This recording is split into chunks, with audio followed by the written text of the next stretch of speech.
Bom, então agora nós vamos falar do capítulo 5, que são as faculdades ou princípios operativos, certo? Então, nos capítulos anteriores, ficou claro, né, que o ser vivo corpóreo tem substâncias e acidentes. O homem é um complexo que tem operações articuladas de diversas causas, né? Tem inteligência e vontade. Inteligência e vontade são faculdades, são capacidades do ser humano, então são acidentes. Quando nós falamos sobre substância, que é formada por matéria-prima e forma substancial, nós esclarecemos que a matéria-prima, ela é passiva, ela sempre está esperando a forma substancial aderir nela, né? Então, a matéria-prima, ela recebe, ela é pura potência. E a forma substancial é o ato primeiro. No caso do homem, é a alma intelectiva. O ser humano é movimento. Nós falamos sobre o movimento do homem. O homem veio de Deus e quer retornar para Deus, que é a finalidade última do homem, né? Para que ele viva a plenitude, tenha felicidade. Ele tem a busca por esse relacionamento com Deus para que seja preenchido de forma correta esse ser, né? Ato e potência é movimento. É uma passagem simultânea da potência ao ato que faz esse movimento dinâmico do homem. Ato é a perfeição de uma coisa. Potência é a disposição ou a capacidade de atingir tal perfeição. Então, o ato, ele não é necessariamente uma perfeição estável, mas é uma perfeição em curso. No caso do homem, o ato primeiro é a alma, é a forma substancial. E o ato segundo é a sua ação. Então, quando nós falamos das faculdades, nós estamos indicando as potências operativas do homem. As potências operativas, elas são capacidades que nós temos de nos relacionar com a realidade, né? Nós também chamamos de operações. Então, é a forma com que essa pessoa se relaciona, ela traz as coisas para dentro, ela organiza esse processo de aprendizagem e devolve para o mundo. As potências aperfeiçoam os atos na medida que elas são operacionalizadas. Eu tenho como potência vontade e inteligência. Eu posso discernir e agir, porque eu sou um ser humano que tem força causal, né? Então, se eu tenho força causal, eu sou responsável por aquilo que eu provoco e pelos efeitos daquilo que eu provoquei, pelos resultados daquilo que eu provoquei, certo? Então, para que haja um movimento, é necessário que tenha um princípio, né? Deve haver uma causa primeira, tem um motor imóvel que dá início a todo esse movimento.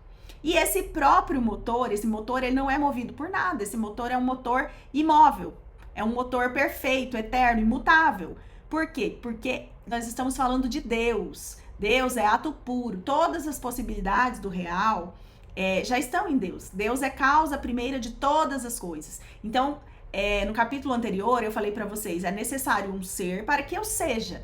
Então, Deus é o meu motor imóvel, aquele que me dá o princípio desse automovimento. E nós temos parcelas desse Deus que nos fez, né? Nós somos entes, nós temos potências, que é a capacidade dos bens possíveis. Quanto mais eu atualizo as minhas potências, mais perfeito eu sou, mais eu ajo da forma que eu fui criado para ser. Perfeição conferida por Deus a nós, seres humanos, né? Aí no livro, o autor deixa uma pergunta nesse capítulo 5, falando assim, são faculdades do indivíduo ou são faculdades da alma? Então, seria impróprio eu dizer que as faculdades humanas, elas são da alma.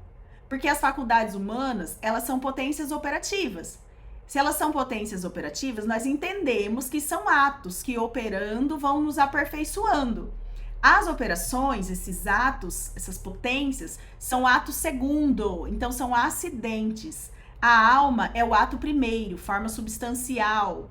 A alma é o ato primeiro e as potências operativas, inteligência e vontade, são acidentes.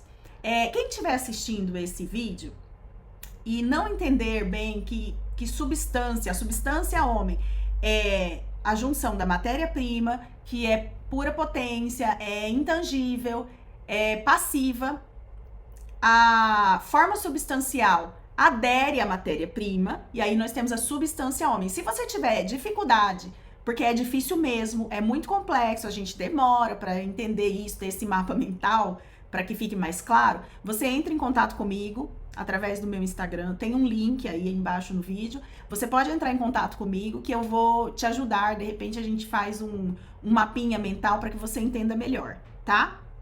Então, a substância existe, mas sozinha ela não opera. Aí nós temos o acidente, que é o ato segundo. São chamados acidentes não porque são menos importantes, como nós já falamos também, mas porque é próprio do acidente existir em algo. O acidente, ele dá as características para o ato primeiro, né? Ele dá as características para a substância. Então, as faculdades superiores, elas exigem as operações das inferiores, né? Nós sabemos que as potências intelectuais, elas implicam também atividades da alma sensitiva e da alma vegetativa, tá? Nós vamos nos próximos vídeos esclarecer melhor as faculdades do homem.